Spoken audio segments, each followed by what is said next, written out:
Hey everybody, welcome to our webinar. It's great to have Dr. Lawrence Peacock on here with me, and today we're going to cover a really important topic. We are pretty free flowing when we do this, and we will be also more than willing to take any comments. So feel free to just make comments, and we will take them as we can in the order that we get them. So welcome, Dr. Peacock. I will slip and call him Larry. Who knows what he'll slip and call me? But the again, we're going to be talking about creating goals. And it's general creating goals, right? Creating goals not only in therapy, which common factors research has shown that that is just so important to do for the positive outcome in therapy, but also just the general life goals that we all have. Sometimes we reach them, sometimes we don't, and so we want to look at how we can maximize the effectiveness of these goals and go from there.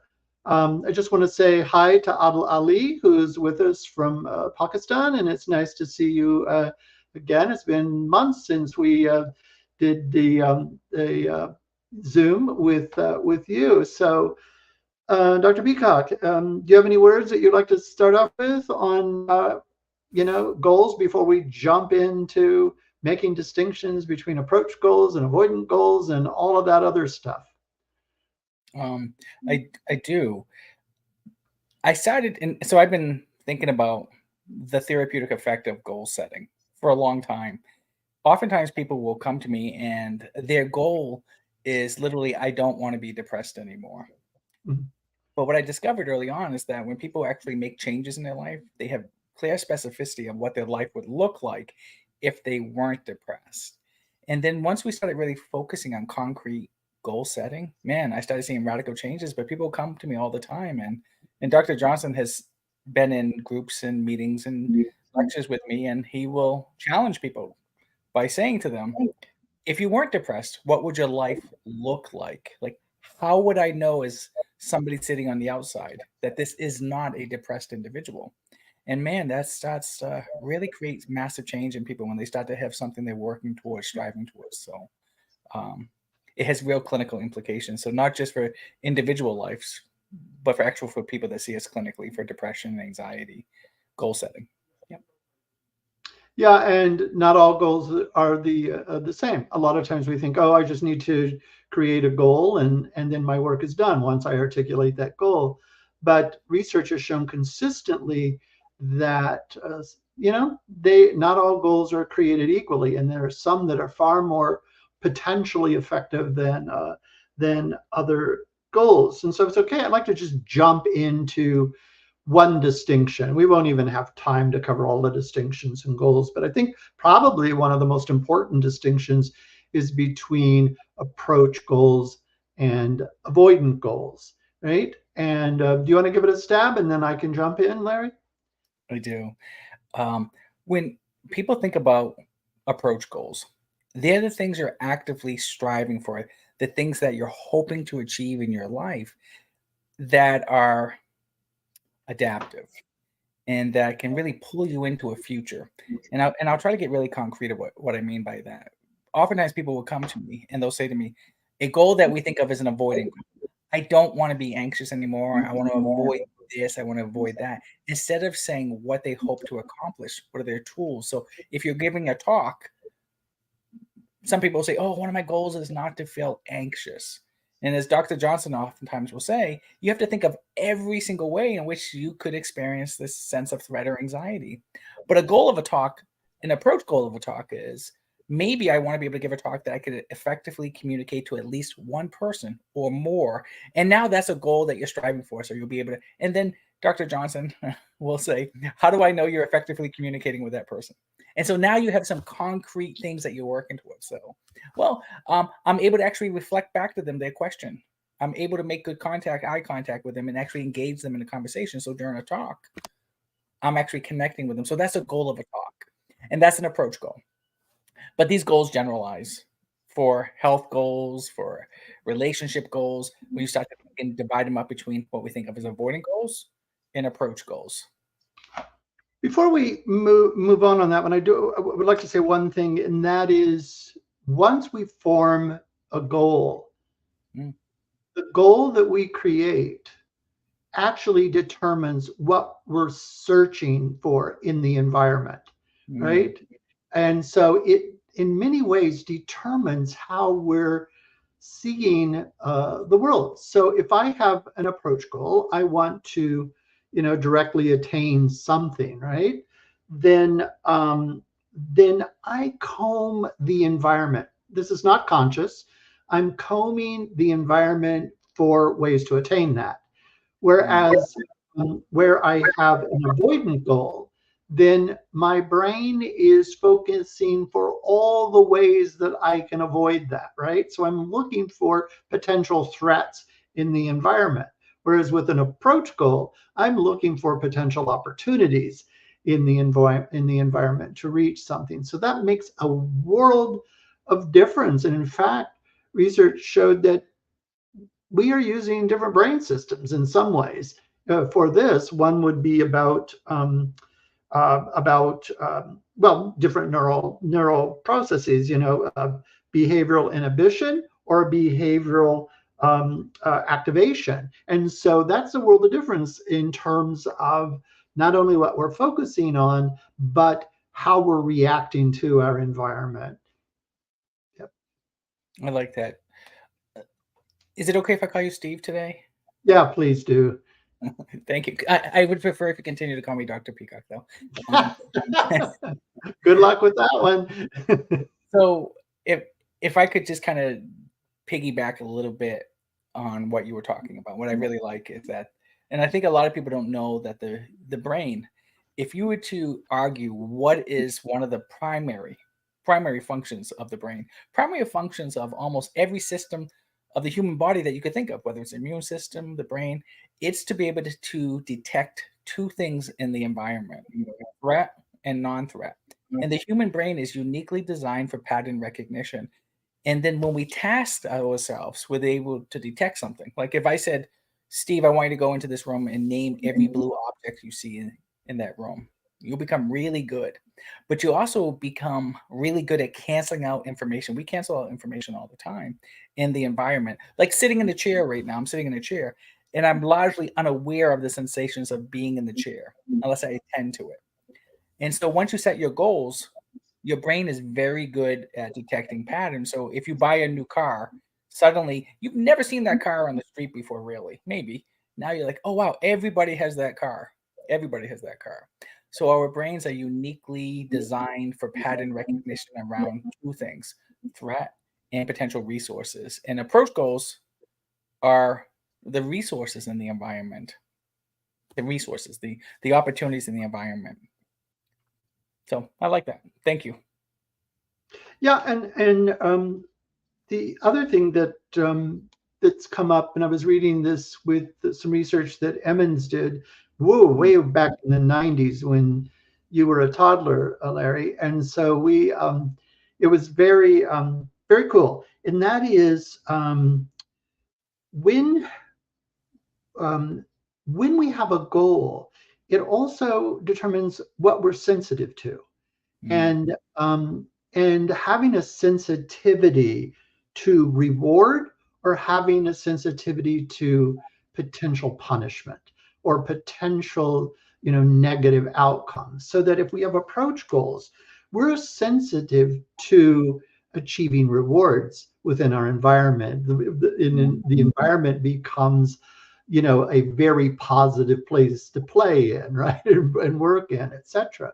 Whereas if we have an avoidant goal, we're not only seeing threat, but we're seeing beyond potential punishment, actually there rather than even receiving the world. So I always think of that as we are proactively creating, not consciously, but proactively creating an environment that we're going to be heightened to pain. Well, once we're heightened to pain, we will find pain. And then we'll be even more sensitive to it, right? Because we're not focusing on the reward. So it's not surprising to me. And then we can talk about some examples because sometimes it can be a little tricky navigating what is an approach goal and what is an avoidant goal, because sometimes the brain can fool itself in thinking that one is the other. But when they ask individuals to rate their goals and how much they like them,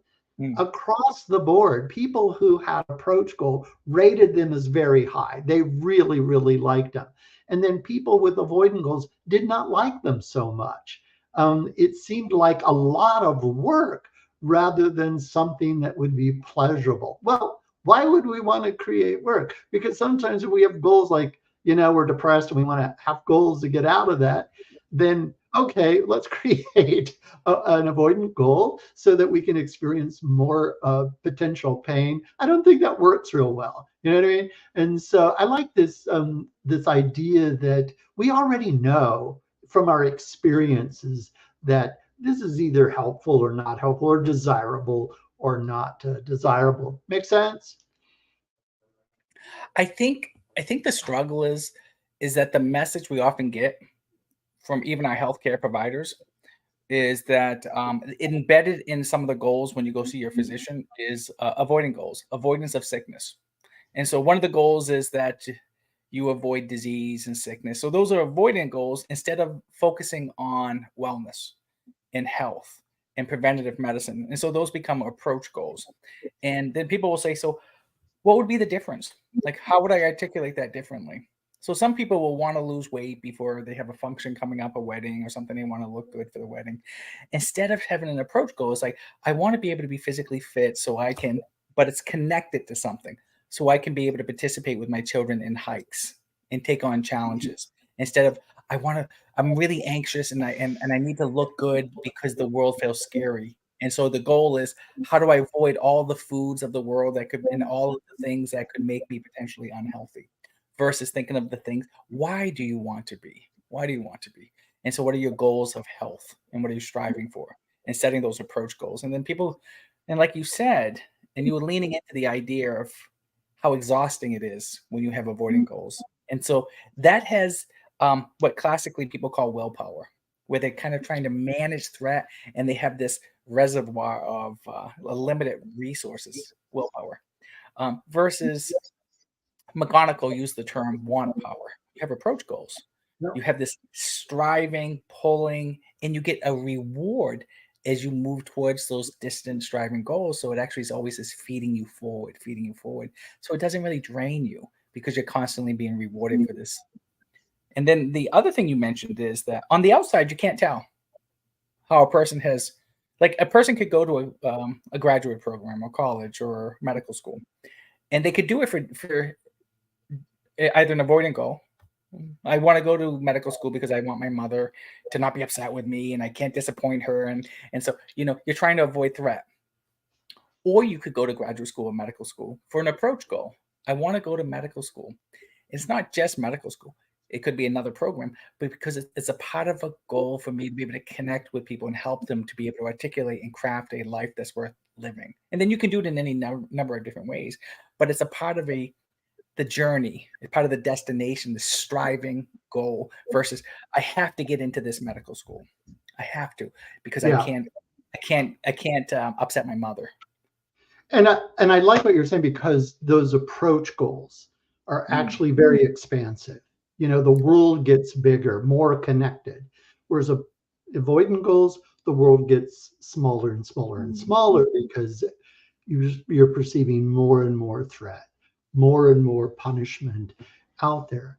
And in our field, because Dr. Peacock specializes in Larry, uh, specializes in addiction, and addiction and trauma are well, if you're in addiction, trauma is also your area. So addiction and trauma, across the board in our field, we often see clinicians and clients create avoidant goals. They mm, want to avoid a particular substance, they want to avoid particular people. Totally understandable, totally normal. And maybe you do a little bit of that in, some in the beginning, but over time, if you stick with that avoidant goal, your world gets really, really small, not terribly pleasurable, right? So we want to kind of move to a more expansive goal, and those would be approach goals.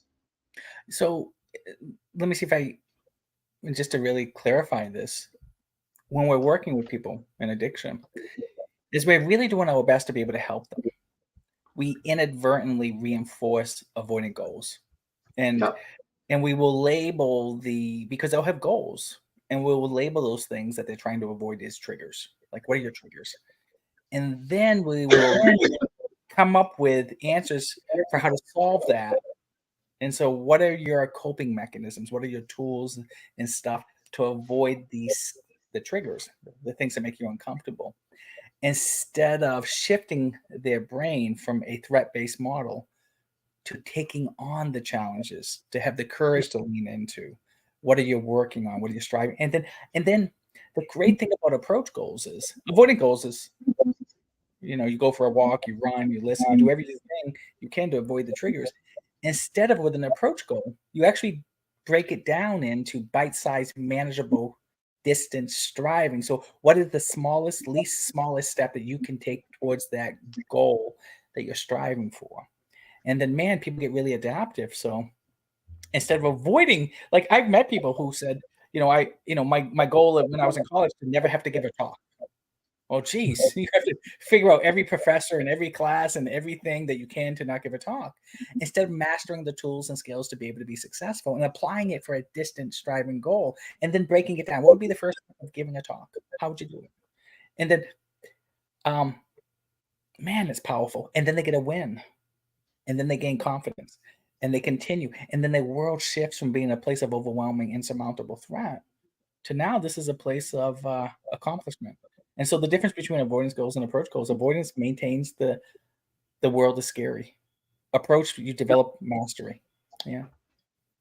yeah, and I like that word, the word striving. And I know some of my students will say, but isn't someone who is working very hard, because we say avoidant goals are really complicated because you have to think of all the possible ways to avoid something. So it's complicated. And they would say, isn't that striving? No, it's kind of the opposite of striving. Not doing, avoiding something, right, is really isolating in many ways. Striving is getting out there and moving toward something, not away from something. And why would we want to strive? We would say, why would I want to strive in life? Because striving brings about pleasure, right? When we strive and we attain these mini goals, so we need some short term goals, but we also need long term goals. And the attainment of those, or even striving, or even coming close, or maybe missing the mark and not fully attaining it, we get a little jolt of happiness or pleasure, dopamine, right? So this striving, and that's motivating, that's built in motivation when we have that. Whereas there is no built in motivation from avoidance, right? The I like what you were saying there, the striving, because the research is really clear. You get more dopamine from almost Yeah. getting goal. It's being close to the mark and seeing how you can get even closer to that connected distant goal. So as you make movement along the path, and so we get reward and reinforcement for that. And so that's really powerful. That striving goal. I think a lot of people, they won't understand, or they haven't been taught that the reason why we're built in for this striving goal, these distant striving goals, is because we evolved over time, over hundreds of thousands of years, as largely early nomadic um, humans, hominids, we had to work connected. So striving goals are connected goals, where we're striving towards something as a part of a connected community, and that decreases our threat because food was finite. Finite. We This was pre-agricultural. It was finite, and we were oftentimes searching, hunting, gathering, and and so we oftentimes would go into an area, and then we'd have to move again, and so we were always having to. And then when we started working towards goals together, working together, man, we got really powerful. And we've seen that in it's called it's a pulling task, the rope pulling task, and they've demonstrated this with dogs and even birds. When people work cooperatively, the cooperative rope pulling task, um, that they actually will work together, and that's the when you start to model your goals, you have to think about I'm striving for this distant goal, but in service to who, in service to whom, and what does that mean? So being interconnected is powerful. And I like that because even in, I mean, because there may be, the psychotherapists who may be watching this or listening to this, and that comes right into the therapy, and is built right into what makes that relationship a successful one or a helpful one. And it is cooperative goal setting, cooperation Hmm. in working together and collaborating throughout. So that's built into our earliest family, our earliest tribe, and it is. Why would it be any different even in a psychotherapeutic relationship? It's the same thing. That relationship is tremendously important, and it's not. But sometimes people make that a little too anemic. They say it's all about the relationship. Well, it's about certain things within the relationship, like collaborating and having shared goals and working toward those goals. And if things aren't going really well, working that out, but you're doing that in a connected way and in collaborating way. And from the other research that Larry may talk about, because he mentions this one frequently, it's the observation of a picture of a mountain research. Mm. We learn from this that when we're working together, what seems huge actually appears smaller, right? Yeah. And so if we build that even into our psychotherapy or our counseling relationships or coaching relationship or partnering with friends at school or wherever, right? Or on the job, we can make those tasks even appear to us as a challenge rather than an overwhelming insurmountable task. I like that. The research was Prophet who did that research, Yeah. and he had people literally looking at a mountain, and when they looked at the mountain and they were alone, the slope, how steep that mountain was much steeper. And then people oftentimes will ask us, "Well, what does a mountain have to do with my life?" The mountain has everything to do with your life because it's the email, it's the text message, it's the Monday morning, it's it's having to take on the challenges of your life. It appears larger and more threatening when you feel isolated and alone. When they when they gave people sugar, and this is interesting because this feeds into the idea of understanding the model of addiction from a threat-based model. When they gave sugar, the mountain got smaller, and that's interesting. Sugar.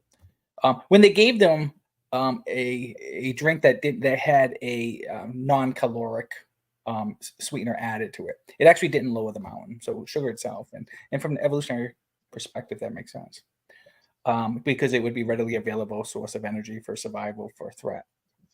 But when they put somebody else next to you, the mountain got smaller. So what made us really dominant was our ability to work cooperatively. And so the term we often use is hypersocialized. We were ultimately we're the most hypersocialized animal to ever, and we worked cooperatively. And it made the mountain smaller. It makes the distant line closer, like the distance. And so when people look at the visual landscape, it's not just the visual, it's auditory, visual. Everything is different when you feel connected and striving. And the world becomes approach goals shift us, and so approach goals shouldn't just be about what I'm striving for. It really is. And this is the really key point that people miss because they'll say, well, couldn't I have an approach goal where I don't feel connected to somebody else? No, no.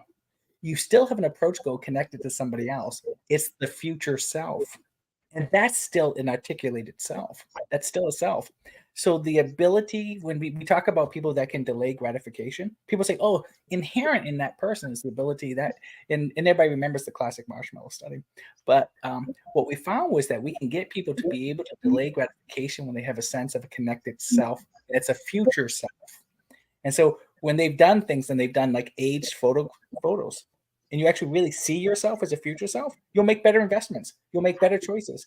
You'll maybe slide yourself away from the table a little sooner after that cheesecake because you start to see the future self as suffering. So being interconnected to life, self, others, it is the self that you are practicing into the world. So future self. So when we talk about approach goals are always tied to somebody else, including future self. So that's really important. And so if I summarize where we've come so far, because we're already halfway done with this, Mm, and that is when we're establishing goals, mm, we probably better if we're not saying all every time, but probably better on the whole, right, mm, to create approach goals rather than avoidant goals. So we want to approach something to attain rather than stay away from something that we experience as a threat or harmful to us. And then the other point would be that being connected with others mm, makes that whole process in some ways easier because it actually changes the world that we see, the world that we experience.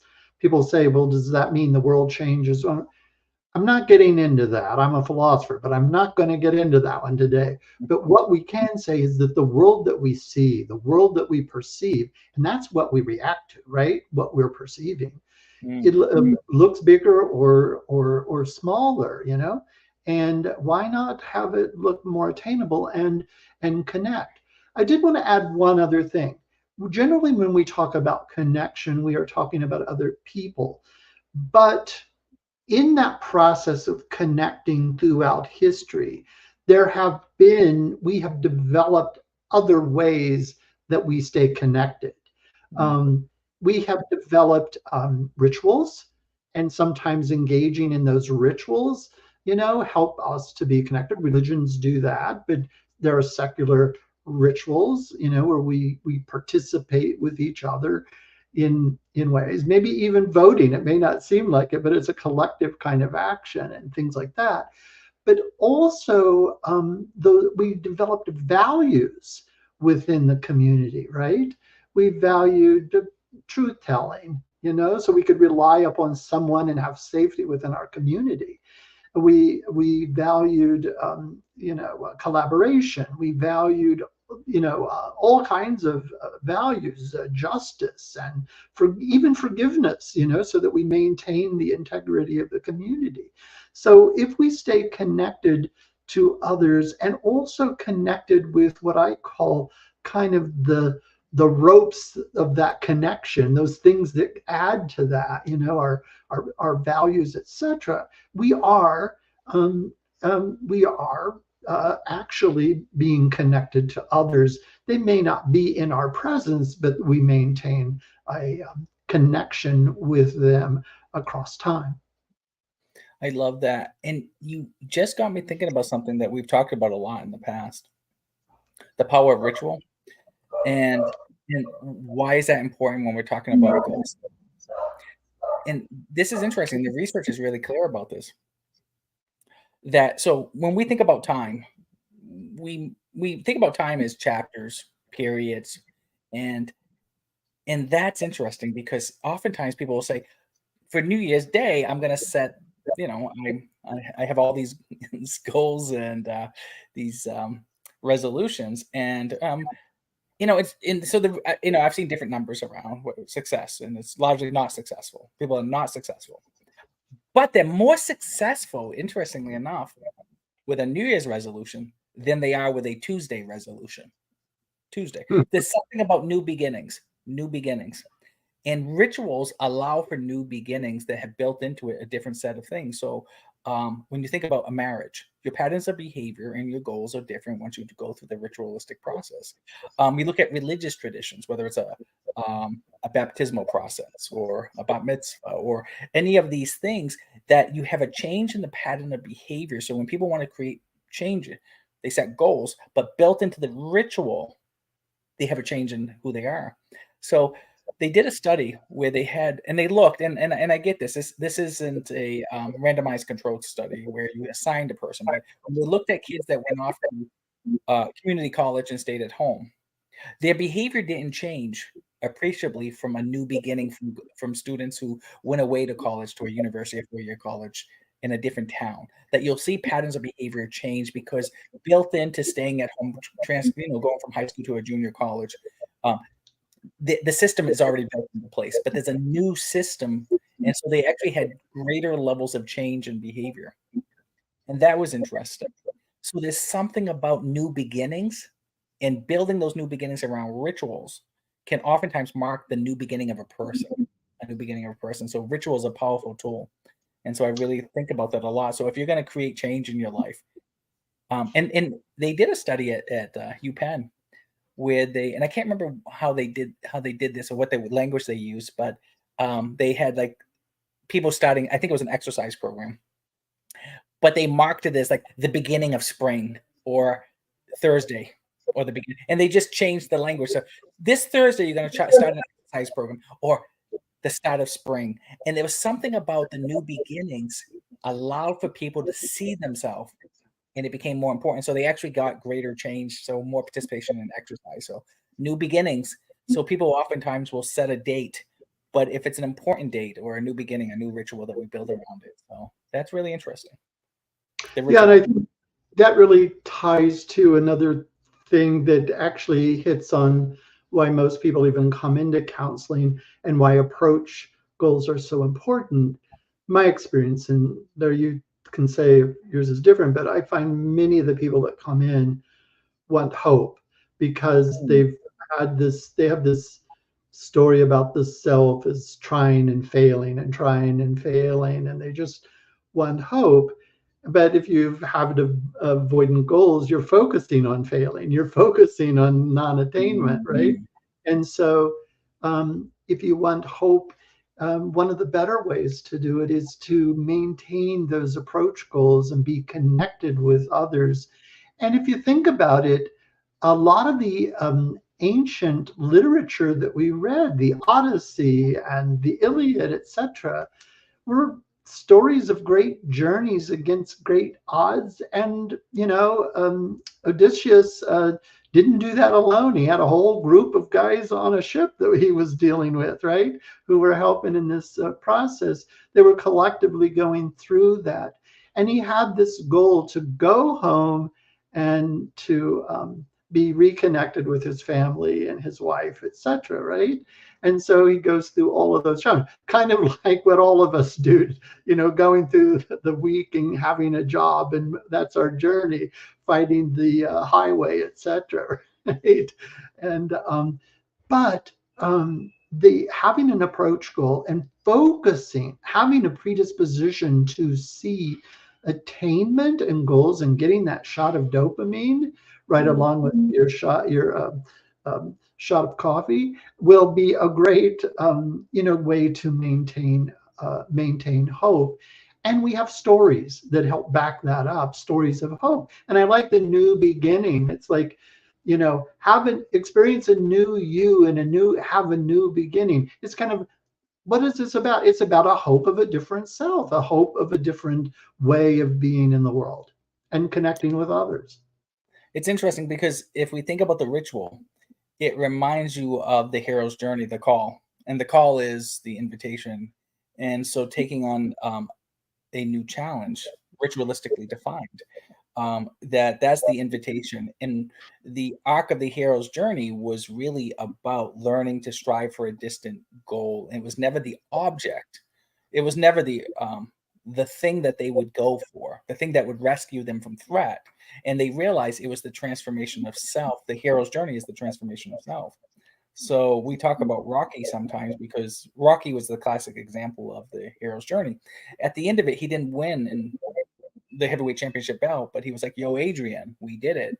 And what he meant was, we did it by the transformation. I have been defined as a new person. And that was powerful. So he had a distant striving goal. And it was bigger than the fight. It was no longer being seen as he was called the bum of the month. And it was that transformation of self. And so that was powerful because he was connected to the community relationship. And that was a powerful story for that. And it resonates with all of us. Those stories, the hero's journey. And for you therapists out there, I think there's so many easy ways for us to build that in. And I'm sure many of you do it. And we just maybe unconsciously do it over the years of experience, is that I often will have a client come in and we'll talk about change, and they go, I just don't know if I can do it. And I'm like, well, you're not doing it alone, right? We're going to work on that. We're going to collaborate on it. We're going to work on this together. We will, we'll break it down into steps and we'll attain those points. We'll celebrate along the way, and we'll talk about that, right? And so you're not doing it alone. And so I think that this is their hero's journey, is what we're asking them to Mm. engage in, and changing this story that they have about themselves to a more helpful story of attainment and reaching goals. And I like the Rocky example, is, and that will also change what you Mhm. perceive as success. Mm. Being in that collaborative process and connecting with others and learning in that process, you begin to see resources in the environment that you never knew were there, that you never knew existed. And so now, winning means something different. Learning is winning. Is that's interesting because as you're talking, I'm thinking about maintenance of those goals. Like, how do we stay focused on that? And it's a couple of ways that you have to be reminded of what you're striving for. You have to practice that into the world, and being able to, like you were talking about, winning, that naming the wins for that striving goal. What is the connection? What are you striving for? Naming that. So that's really critically important. So being able to detect opportunities in the environment, and I think a lot of people struggle with that. But once you set your goals and then you break it down into measurable things, then you start to see the opportunities and then you start to see the wins. And then the really powerful thing is you don't see losses. You actually start to see things as opportunities for adjustment, for improvement. And you get dopamine from those, what classically would have been a loss. You're like, man, I learned something here. I'm now moving towards that. And that's really interesting when you're working with a client or you're coaching somebody or you're working with even your children. And so, what did you learn from this? And because they now know that they're being shaped for something that's distant, and that's powerful. So, and then the other thing you were talking about, like when you were talking about this, is that we start to see that when people set these goals, they start to not just experience the world as a place of threat, where they think of, and classically we used to call this external locus, the stuff that's happening to us instead of us being the agent. So the approach goal allows us to have this internal locus of control, where you start to see, I am the person that strives, that is taking on the challenges of my life, and that's a really powerful shift too.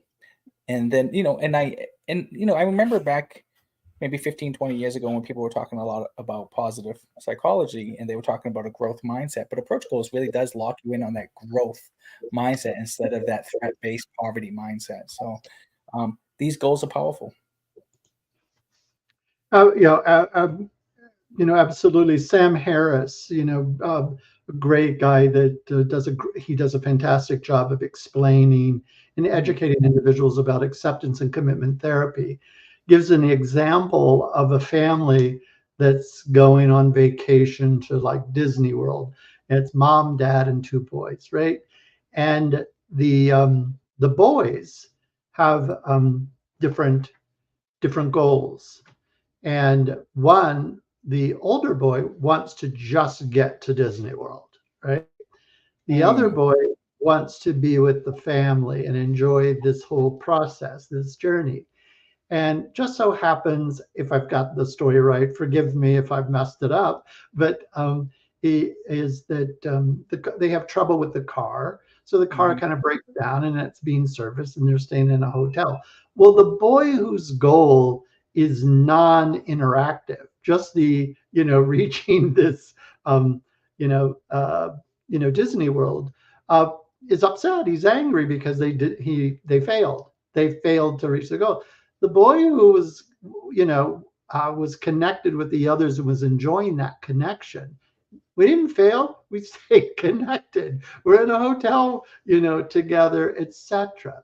Nothing wrong with wanting to go to Disney World, but what informs this is build in that connection in that goal, and you you not only learn something, but what you measure as success even changes along the way. And all, the rewards of the second kid are all along. The reward for the first kid was only if he would attain, um, go to Disney World, right? So this stuff is rich, and I think it's really good for just working not only in psychotherapy but in our daily lives, right? The As you're talking about this, it really articulates clearly that why some people are resilient and why some people oftentimes experience loss as insurmountable threat is because when we're always going to be faced with challenges, but when you set approach goals, you see the landscape a little differently. You see a distant goal, you're striving towards that, but you can sometimes come up against a challenge, but it's not insurmountable. And you may pull back, and it's an opportunity for just reflection, pull back, learning. I've seen some people use the idea of tactical retreat, where you just pull back and you go, how else can I continue to strive and move forward? Versus that I have this experience of utter defeat. There's no utter defeat in this moment. It's just reflection, growth, and learning as I continue to work towards a connected striving, or as oftentimes built upon these striving goals are what you talk about is values. The values. What do I value? I value being interconnected to my family, and we're striving and moving towards something important. And what is that? I like that idea of a tactical retreat. I mean, um, Larry and I call each other like, I don't know, half a million times a day and talk. And so we will, we use this stuff with each other, right? And so sometimes I will say, I just failed at this. I don't know. And Larry goes, and I pull back and he goes, oh, this is a tactical retreat. You're going to regroup. You're going to get your approach goal and you will move forward. Hmm. I'm going, okay, was that a command or no? No, this is just an instruction of a bunch of form and approach goal and get out there and do it. And then the same way, I mean, Larry will call me and this is just a tactical retreat. Don't worry about this. You're moving in the right, and sometimes, even my GPS doesn't realize that there's a roadblock. And so I have to make a tactical retreat and go around and, and life goes on. And I figured it out, and it feels good to, discover another way to get to the goal that I wanted to attain. Right. Sometimes when people are working with us, though, they'll present something and they get locked into the idea of avoiding goals. And they get reminded of their way of having experienced life before. We've set the approach goals and they're working towards that, but sometimes they just get overwhelmed. And because they start to mistake something in the environment for being bigger and inescapable, like I can't escape this. And what we found is that we can break that pattern and we can remind them again. And there's ways of doing that. And so when people work with us, they sometimes say, how do I remind myself that I'm not locked into this box of threat that I can't escape, this insurmountable threat?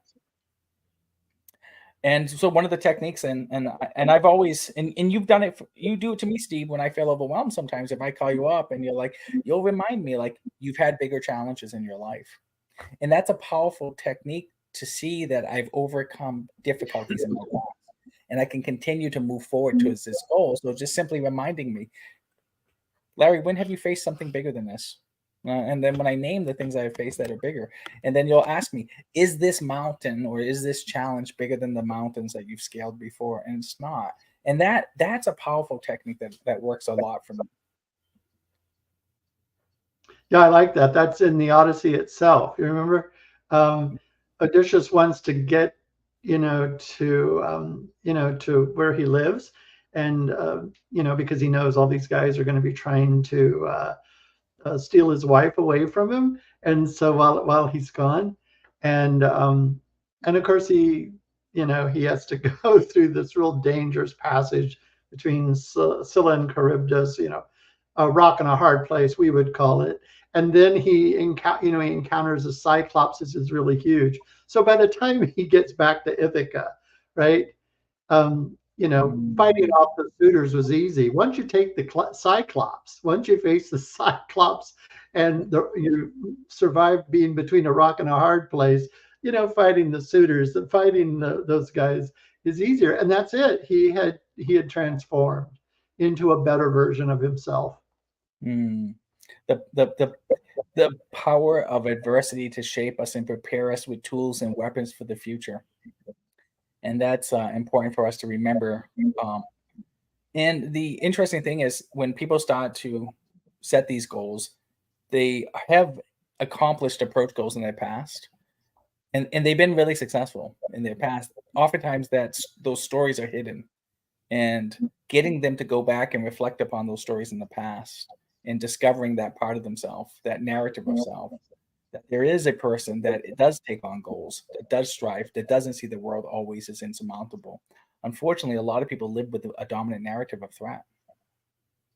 So if I could even, I mean, we're like three-quarters of the way through here, maybe a little more than that. And so we Mm, kind of said to reach, to build these effective goals, it's probably better for it to be an approach goal, mm, probably better to be connected in that process, probably better to strive for the attainment. So you get the dopamine, which is kind of motivational for you. And then the other one is encounter wins. Count those wins and describe them, and build that into this narrative about yourself and about your journey, right? So yeah. that you have what you're doing is building a different story of yourself that's informed by actually facing the world and taking on challenges, interacting with others in that process. Yep.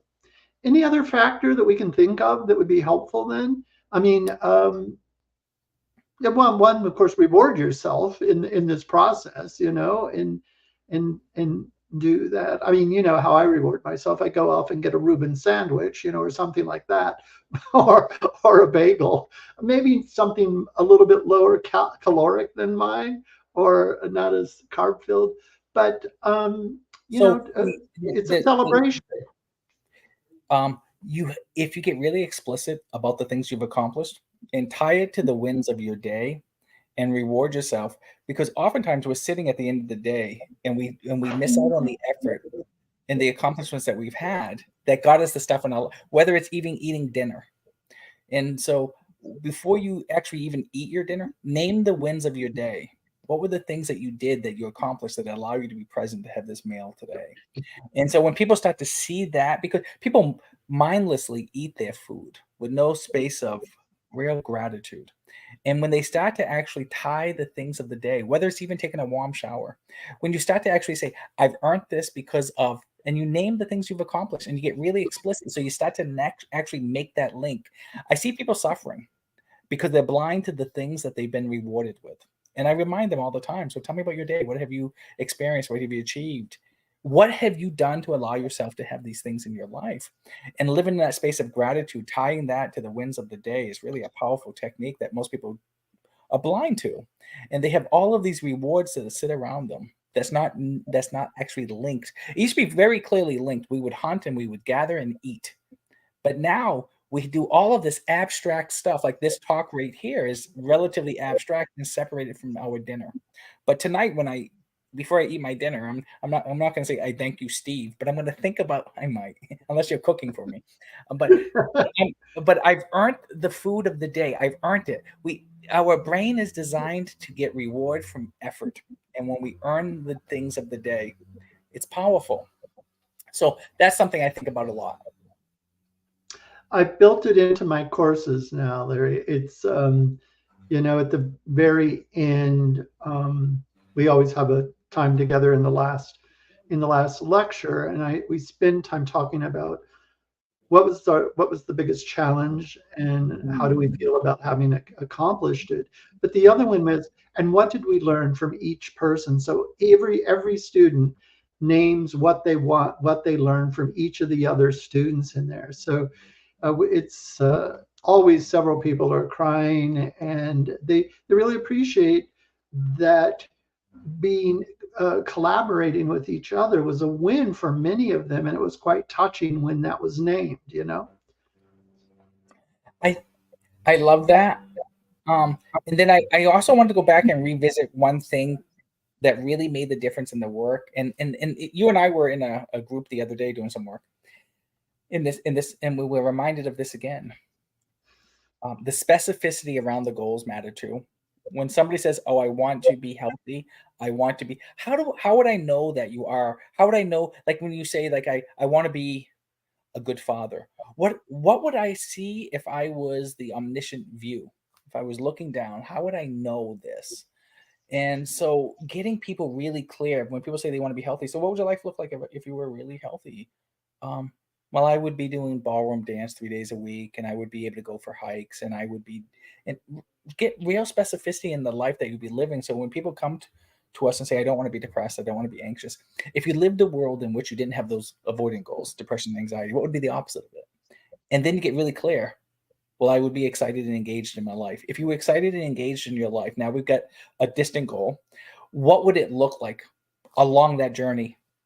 Ballroom dance, stuff like that. And then we start to build that into our life and we start to see, I would know that you're living the life you want to live, a life filled with joy, purpose, and meaning because you have clearly defined it. And that's really important that we have to get specificity in our life. How would I know? And that was powerful. Even yesterday when we had somebody remind me when I was doing some goal work, say, Peacock, how would you know? And I was like, well, just I thought it was just abstractly I could just say it. And so I got called out on it. And so it was good for me to be called out. I like it. I think we always say that we've borrowed from other techniques and other models. We're standing on the Mhm. shoulder of those theorists who came before us, right? Yeah. And one of the things in solution focus, when they have the crystal ball or kind of technique, is exactly what you're talking about. If tomorrow you woke up and you weren't depressed, what would be three things that you would be doing that you aren't doing now? And so, and if they say, well, I wouldn't be complaining. No, what would you be doing, right? Well, I might open the windows. I might call a friend. Okay, good. You know what I mean? Now those are concrete approach goals. Yep. I like that because sometimes I will maintain a practice of being anxious, depressed, avoidant. And I will ask myself, literally, I'll say, hey, that's wonderful. If I want to continue to maintain this practice, what will I do? What will I do? What are the steps of avoidance that I have built into my life? And so when you start to think about casting yourself into the role, well, the role has certain attributes. And so when people come to me and they're really depressed, I go, "You've done a great commitment to it. I like that you showed up in your sweatpants, Crocs, and you didn't comb your hair. You've done a wonderful practice towards that goal, You got and that down to a fine art. you mastered that. That's wonderful. Have you thought about maybe lying down on the couch?" And Yeah. so it's a really commit to the role. Eh, But when I start to make these behavioral changes and I take the first least small step towards my approach goal, and then I get a win for that, and then I start to link the rewards of my day to that win, man, your life starts to shift from seeing the world as an insurmountable threat to a place of resources and opportunities, um, and then you start to get some real rewards, approach goals. Yeah. Yeah. I'll never forget a client years and years ago who had experienced a huge amount of trauma and was kind of isolating, except for a dog, and wanted to bring the dog into therapy. And I'm like, I don't do interspecies counseling, but I'll allow it this time because that was her connection to the world. And when I saw it, I said, that is the ugliest dog I think I have ever seen. And we had a good laugh about that. And she wouldn't go outside the house without that dog. Mm, Well, between sessions, the dog died, mm, and she said, "Dr. Johnson, you'll be so proud of me." I go, "Why?" She said, "I went out and I walked alone, and then and she said I started laughing, and I went, 'What were you laughing about?' And she said, I was thinking of telling you what happened, and you would have said, 'You mean that ugly dog of yours died?'" And so she said, I just started laughing about it. And what I liked about that was it was she had learned, to take a risk, to go out, and that it was interconnected. She had even picked up on, she was projecting into the future what my words would be, right? Which shows connection. And so she did tremendously in therapy. And even those stories that she had concocted, that story had changed about how she would be seeing the world and experiencing other people. So I really, really like that. And that's the other thing that gives us ways to track progress with the client when we're working with them on the goals is the story that they begin to tell about themselves will be different and more interconnected than it was previously. So it's easy. In fact, we're working on the semantic differential, a way to actually measure that. But even if you don't have a tool that you measure it, you can track that narrative and see if it's becoming more interconnected, taking on more risks. What I wouldn't call risks, maybe challenges. They may be kind of interpersonal risks, but they're measurable, kind of interconnected, and they're challenges that they're meeting, not avoiding. So it's good stuff, good stuff. But the narrative, I think, is a good way to track progress. She said she went for a walk alone, and then she said that you largely were present with her, Yes. and that was powerful. And Yeah. so she started to have this sense of shared connection, and so she wasn't alone in that walk, and that's a powerful transformation. When people have a deep faith tradition, that sense of connection to whether it's a god or a deity or something, that's a powerful transformation. Oftentimes, when they have this sense of that, it can be, and so people oftentimes will name that. Well, Larry, we have just about 3 minutes. I was just going to say, does anybody have anything out there? If you just make a comment, we can, address that. Or any final comment you want to make, Dr. Peacock, before I go off and have some leftover zucchini casserole that I made yesterday? And when you're going to name the wins of the day before you eat it, so directly linked. I'll try not to do it in an avoidant way. I won't say, and I didn't die when I ate it the first time, right? So perfect. Yeah. No, this was wonderful. Thank you. I appreciate being invited to this. Well, and I thank all of you who were here. And if you have friends that you say, oh, I wish they had seen it, just know that this will appear on YouTube, on the Psychotherapy Education and Training YouTube channel. I'm actually doing another one tomorrow on REBT treatment of trauma.